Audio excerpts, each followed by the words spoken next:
तो हमारे इस ड्रामा की स्टार्टिंग में ही हमें एक शानदार सी वेडिंग होते हुए दिखाई जाती है और भाई लोग ऐसी वेडिंग करवाने में हम जैसे लोगों के लोड़े लग जाएंगे क्योंकि ये हमारी औकात से बाहर है। अब हमारा हीरो यूनहू बोलना स्टार्ट करता है। वो यहाँ पर इंटरव्यू दे रहा होता है और उसकी बातों से हमें पता लगता है कि वो और उसकी वाइफ मतलब कि हमारी हीरोइन एक अमीरजादी है और इन दोनों की शादी को 3 साल हो चुके हैं। हमारी हीरोइन हारी भी यहाँ पर इंटरव्यू दे रही होती है और वो साथ में एक सेब का बेरहमी से कत्ल कर रही होती है। वो बोलती है कि मेरी और योनहू की शादी के बारे में बहुत ही अफवाहें उड़ाई जाती हैं कि योनहू ने मुझसे पैसों की वजह से शादी करी। तो चलो आज सभी लोगों का मुंह बंद करते हैं और यहाँ पर वो मुस्कुराती है तो फिर सभी लोग मुस्कुराने लगते हैं, लेकिन हारी एकदम गुस्से में देखती है उन लोगों को और सब चुप एकदम। हारी एक नंबर की खड़ूस इंसान है। योनहू भी इंटरव्यू में बता रहा होता है कि हमारी लाइफ एकदम नॉर्मल कपल जैसी है, हम सुबह उठते हैं और साथ में खाना खाते हैं। वैसे देखकर लगता तो नहीं कि इन दोनों की लाइफ नॉर्मल कपल जैसी है क्योंकि ये दोनों ही अलग अलग रूम में रहते हैं, अलग अलग खाते तो साथ में है पर दूर दूर। मतलब साफ है कि ये दोनों ही इंटरव्यू में यहाँ पर झूठ बोल रहे हैं। इनकी मैरिज लाइफ बिल्कुल भी अच्छी नहीं चल रही। अब ये दोनों ही अपनी स्टोरी बताना स्टार्ट करते हैं। आरी बताती है कि मैं अब्रॉड में पढ़ाई करने के बाद कोरिया वापस आई और अपनी ही कंपनी में इंटर्न के तौर पर ज्वाइन हुई और यहाँ पर वो एक मशीन को पैर मार मार कर तोड़ने की कोशिश कर रही थी, लेकिन यहाँ पर ये देखकर योनहू को दया आ जाती है और वो उसकी हेल्प कर देता है। तो फिर हारी बोलती है कि मुझे उस टाइम पर ऐसा लगा था जैसे कि ये लड़का मेरे को पसंद करता है, लेकिन दूसरी तरफ योनहू बोलता है कि ऐसा तो कुछ भी नहीं था, मैंने देखा कि ये लड़की मशीन को तोड़ने वाली है तो फिर मैंने उसकी हेल्प कर दी। हाँ हम समझ रहे हैं योनहू को मशीन पर दया आई थी ना कि हारी पर। योनहू और बोलता है कि उसको कुछ काम ठीक से करना नहीं आता था तो मैं उसकी हेल्प करने लगा। यहाँ पर उसकी मुझे धीरे धीरे चिंता होने लगी।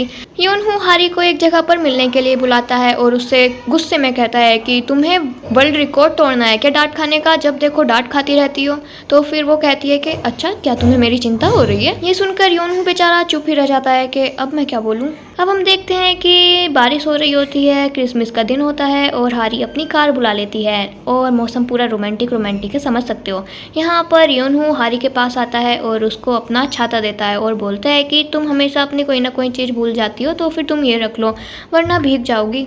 और अब वो बोलता है कि तुम्हें पता है मैंने लॉ की पढ़ाई की है, मेरे गांव में हमारे पास 30 गायें हैं पूरी।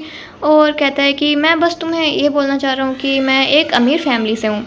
मतलब देख रहे हो बंदा सोने की चिड़िया के सामने कह रहा है कि मैं एक अमीर फैमिली से हूँ। वो भाई तेरे जैसे 1000 खरीद सकती है, भाई तू अपनी बेइज्जती मत करा। रियल में ये बोल रहा है और मेरे को इसके लिए शर्म लग रही है कि भाई ऐसे कैसे कर सकता है। भाई साहब अब यहाँ पर ये भी बोल देते हैं कि वैसे तो मुझे जॉब करने वाली लड़की चाहिए थी, लेकिन अगर तुम ना भी करो तो भी कोई बात नहीं। अब हारी यहाँ पर कुछ बोलने की कोशिश करती है लेकिन योनहू उसको बोलने नहीं देता। वो उसको छाता पकड़वाता है और कहता है कि अभी जवाब देने की कोई जरूरत नहीं है, तुम आराम से सोच सकती हो। यहाँ पर हारी कुछ बोलने की कोशिश करती है लेकिन योनहू उसकी एक भी नहीं सुनता। यहाँ पर हारी पक्का मन में गाली दे रही होगी। वो बोल रही होगी कि अब साले बीएल के मेरी बात तो सुन लेता, लेकिन जो भी कहो वो यहाँ पर योनहू को जाते हुए देख रही थी और जिस तरह वो देख रही थी उसको पक्का उसके दिल में कुछ तो है।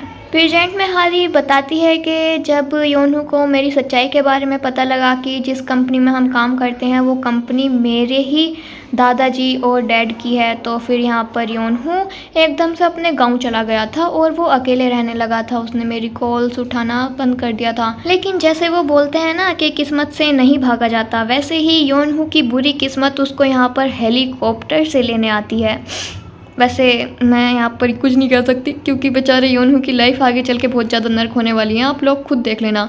यहाँ पर हारी हेलीकॉप्टर से एंट्री मारती है और एंट्री मारने के बाद वो खुद योनहू को प्रपोज कर देती है। वो कहती है कि मैं हमेशा तुम्हें प्रोटेक्ट करूँगी और मैं तुम्हारी आंखों से एक भी आंसू नहीं गिरने दूंगी। यहाँ पर लड़के वाले डायलॉग लड़की ने चुरा लिए, पक्का कुछ तो गड़बड़ होने वाली है। प्रेजेंट में योनहू बोलता है कि उस टाइम पे मुझे ऐसा लगा था जैसे कि आसमान से कोई परी उतरी हो। भाई साहब क्या ही फिल्मी सीन है, वैसे मैं भूल गई थी ये फिल्म ही है। सीन कट होता है और हम देखते हैं योनहू के दोस्त को और इसकी बातों से हमें पता लगता है कि योनहू डिवोर्स लेना चाहता है क्योंकि उसकी वाइफ कमीनी है इसलिए। अब हम हारी को देखते हैं और ये क्वींस ग्रुप की CEO है। यहाँ पर वो सभी जगह स्टोर देख रही होती है और बहुत सारे स्टोर्स को बंद करने के लिए बोलती है क्योंकि वो प्रॉफिट नहीं दे रहे। हारी इस बारे में बोर्ड मेंबर्स से बोलती है तो फिर एक बोर्ड मेंबर बोलता है कि यहाँ पर डायरेक्टर योनहू तो इस फैसले के खिलाफ हैं। ये सुनने के बाद तो हारी एकदम सीरियस हो जाती है और योनहू को बुलाती है। योनहू यहाँ पर लॉ डिपार्टमेंट में काम करता है और वो एक डायरेक्टर है, लेकिन बेचारी की उसकी 1 घंटा ना चलती है। योनहू अब हारी के पास आता है और हारी सभी के सामने उसको डांट लगाती है। वो गुस्से से उसको बोलती है कि CEO मैं हूँ या फिर तुम, सारे फैसले मैं लूंगी ना कि तुम अपनी टांग बीच में मत अड़ाओ। यहाँ पर योनहू उसको थोड़ा समझाने की कोशिश करता है, लेकिन हारी उल्टा उस पर गुस्सा हो जाती है। वो कहती है कि मुझे मत सिखाओ कि मुझे क्या करना है। योनहू को सबके सामने सॉरी बोलना पड़ता है और यहाँ पर देख रहे हो ना भाई की ज़िंदगी कितनी ज़्यादा नर्क है। वो बेचारा तो यहाँ पर अपनी ही वाइफ से डरता है। हारी अब अकेले में योनहू से मिलती है और यहाँ पर वो उसको डांट लगाती है कि तुम लोगों को क्या दिखाना चाहते हो कि हम दोनों का रिश्ता ठीक नहीं है, हम हमेशा लड़ते रहते हैं। योनहू भी थोड़ी हिम्मत करके बोलता है कि आज शाम को कैफेटेरिया में मुझसे मिलने आना, तुमसे कुछ ज़रूरी बात करनी है। अब हम देखते हैं कि रात भी हो जाती है और यहाँ पर योनहू हारी का वेट कर रहा होता है, लेकिन हारी नहीं आती। योनहू अब घर पर अपना काम कर रहा होता है, तभी यहाँ पर हारी उसको मैसेज करती है, बोलती है कि फैमिली रूम में आओ। योनहू जब फैमिली रूम में जाता है तो फिर यहाँ पर उसको डांट पड़ती है कि तुम्हें पता है कि ये टाइम फैमिली रूम में आने का है, तो फिर तुम अभी तक क्यों नहीं आए थे। तो फिर यहाँ पर योनहू को सॉरी बोलना पड़ता है। अब यहाँ पर मैं थोड़ा इन लोगों का इंट्रोडक्शन दे देती हूँ। ये हारी के मॉम डैड हैं और बेशक योनहू के सास ससुर ही लगेंगे। और ये है हारी का छोटा भाई और उसकी वाइफ। और ये लेडी देख रहे हो, ये है हारी की मॉम की चमची। हाँ, ये वही असिस्टेंट है, लेकिन मैं इसको चमची ही बोलूँगी क्योंकि ये हारी की मॉम की हमेशा चमचागिरी करती रहती है और तो और उनको भड़काती रहती है, यही काम है इसका। अभी यहाँ पर योनहू के खिलाफ बातें हो रही होती हैं और हारी का भाई भी उसके बारे में बुराई बोल रहा होता है, लेकिन मैं हारी के भाई को बुरा नहीं बोलना चाहूँगी क्योंकि ये थोड़े बच्चे जैसा है, इसको नहीं पता कि कहाँ क्या करना चाहिए। हारी के मॉम डैड योनहू और हारी को बोलते हैं कि जल्द से जल्द हमें बच्चा चाहिए, क्योंकि वैसे भी तुम दोनों के खिलाफ बहुत ज़्यादा अफवाहें उड़ रही हैं कि तुम दोनों का रिश्ता ठीक नहीं है। और यही नहीं, बच्चा होने के बाद वो योनहू को और ज़्यादा डिग्री लेने के लिए अब्रॉड भेजने की बात करते हैं। यहाँ पर योनहू मना करना चाहता था, लेकिन उस बेचारे की एक नहीं चलती। हारी के डैड ने तो ये भी सोच लिया है कि बच्चे का नाम क्या होगा। तो फिर योनहू बोलता है कि क्या बच्चे के नाम पर मेरा सरनेम नहीं लगेगा। तो फिर उसके फादर इन लॉ बोलते हैं कि आजकल ज़माना बदल गया है, अब तो बच्चे के नाम पर उसकी मॉम का सरनेम लगता है। तो फिर इस पर यहाँ पर हारी का भाई बोल पड़ता है कि जब हमारा बच्चा हुआ था तो फिर मैं भी अपनी वाइफ का सरनेम रखना चाहता था, लेकिन आपने तो इस चीज़ को मना कर दिया था। वो इससे ज़्यादा कुछ और बोल पाता, उससे पहले ही उसको चुप करा दिया जाता है। हम समझ सकते हैं कि ये फैमिली कितनी ज़्यादा अजीब और बेकार है। योनहू अब जाकर हारी से मिलता है और उससे कहता है कि तुम्हें ऐसे टाइम पर सच में बच्चा चाहिए। तो फिर वो कहती है कि हाँ, तो इसमें क्या हुआ, वैसे भी हमारे बच्चों को नौकर ही तो संभालने वाले हैं। तभी उसको एक कपल इंटरव्यू के लिए कॉल आती है और वो कहती है कि ठीक है, हम कल आ जाएंगे। और यहाँ पर वो योनहू से भी बोलती है कि कल हमारा एक इंटरव्यू है, साथ चलना होगा। तो फिर यहाँ पर इस चीज़ से योनहू को गुस्सा जाता है और कहता है कि मैं थक गया हूँ ये झूठे इंटरव्यू देते देते, वैसे भी झूठ ही तो बोलना है, तो फिर तुम जाकर खुद झूठ क्यों नहीं बोल देती हो कि हम अच्छी लाइफ जी रहे हैं, ऐसा वैसा। योनहू के जाने के बाद हारी जाती है अपने भाई के पास। यहाँ पर उसका भाई सभी लोगों से बहुत ज़्यादा डरता है और हारी उसको और ज़्यादा डरा देती है। वो यहाँ पर उसको कहती है कि योनहू से दूर रहना, उसको कुछ बोलने की ज़रूरत नहीं है, वरना तेरे साथ क्या करूँगी तुझे पता ही है ना। हारी का भाई उसको गुस्से में चुड़ैल बोल देता है और हारी बस रुकती ही है। तो फिर इतने में ही वो बेचारा चुप हो जाता है और कहता है कि ना ना, तुम्हें नहीं बोला, जो भी कहो ये लड़की है तो खतरनाक। योनहू अब अपने दोस्त के साथ ड्रिंक कर रहा होता है और यहाँ पर वो अब रोने लगता है। रोते रोते कहता है कि मुझे भगवान जी ने इतना क्यूट पैदा क्यों किया, ड्रिंक करने के बाद मैं क्यूट क्यों लगता हूँ। और तेरी भाभी को मैं पसंद कैसे आ गया, तेरी भाभी ने मेरी लाइफ नरक बना दी, उसको मैं पसंद कैसे आया, उसको मैं क्यूट क्यों लगता हूँ। और यहाँ पर वो रोते रोते ये सब कह रहा होता है। सच में बेचारे की लाइफ नर्क है, देख रहे हो, रो रहा है बेचारा। यही नहीं, यहाँ पर उस पर नज़र रखने के लिए 2 आदमी भी हैं, उसके आगे पीछे घूमते हैं। योनहू अब रोते रोते घर पर जाता है और वो हारी के रूम के सामने जाता है। वो डोर खोलकर हारी से मिलने की कोशिश करता है और सेम यहाँ पर हारी भी अपने डोर के सामने ही खड़ी होती है क्योंकि उसको पता है कि बाहर योनहू आ गया है।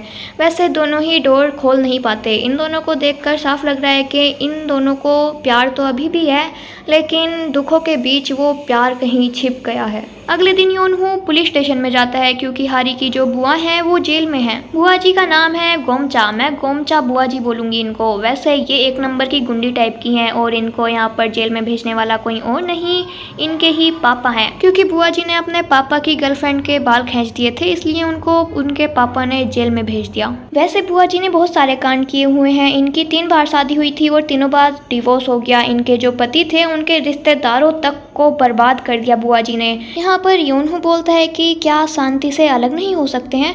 तो फिर बुआ जी एकदम गुस्से में कहती हैं कि मेरे प्यारे दामाद जी, तुम्हें पता भी है डिवोर्स कितना ज़्यादा दर्दनाक होता है। अगर मेरा फिर से डिवोर्स हुआ तो फिर मैं अपना केस तुम्हें ही सौंपूंगी। योनहू कहता है कि शादी से पहले डिवोर्स के बारे में क्यों सोच रही हो? तो फिर वो कहती हैं कि क्योंकि शादी और डिवोर्स एक साथ जुड़े हुए होते हैं। वो बोलती हैं कि पापा से बोलना कि अगर उनमें थोड़ी भी इंसानियत है तो मुझे जेल से जल्दी से निकलवाएं, क्योंकि मेरी माँ का मेमोरियल भी जो आ रहा है। अब हम देखते हैं कि मेमोरियल का दिन भी आ जाता है और यहाँ पर क्वींस ग्रुप के बहुत सारे दूर के रिश्तेदारों के दामाद हैं जो कि बेचारे सबके सब यहाँ पर खाना बना रहे हैं, क्योंकि इन लोगों का कुछ मैटर है कि यहाँ के लड़के ही मेमोरियल के लिए खाना बनाते हैं। यहाँ पर हारी का भाई भी आता है और योनहू उससे कहता है कि तुम भी हमारे साथ क्यों नहीं काम करवाते? तो फिर वो यहाँ से बहाना बनाकर भाग लेता है। अब हम हारी की मोम को देखते हैं और यहाँ पर उसकी चमची उसकी तारीफ कर रही होती है कि वो आज कितनी ज़्यादा सुंदर लग रही है हैंडबुक में।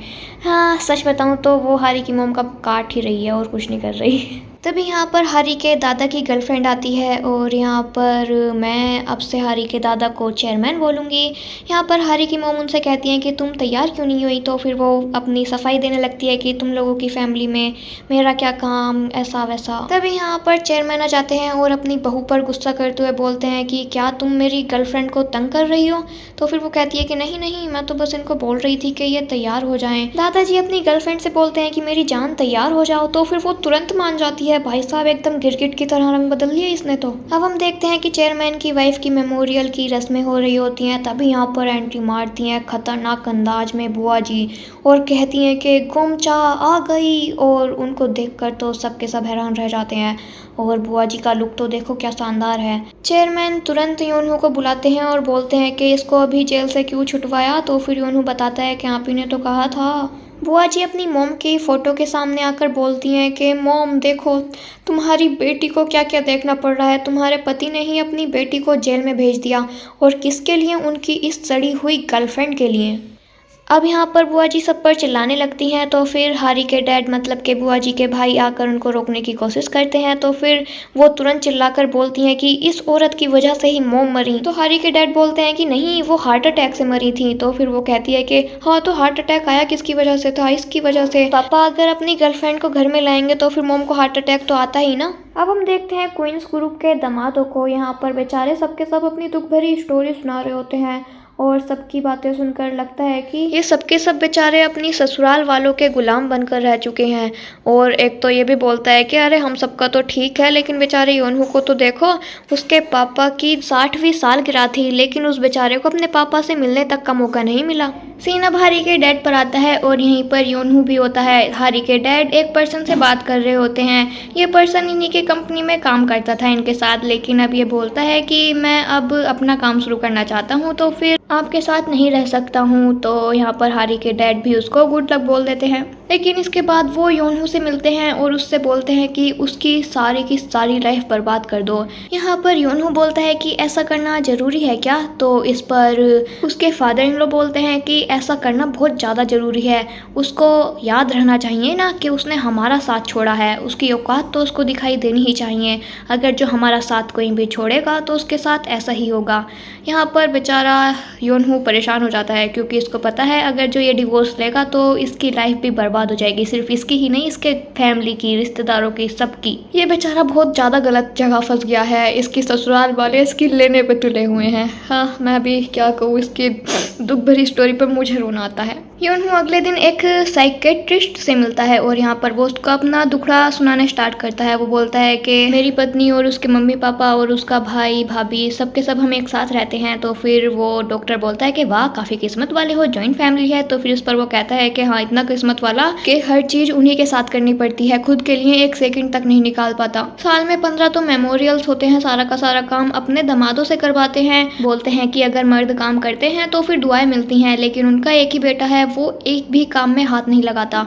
तो फिर यहाँ पर डॉक्टर बोलता है कि अच्छा तुम्हें कुछ टाइम अकेले रहने की ज़रूरत है और बताओ तुम जॉब करते हो।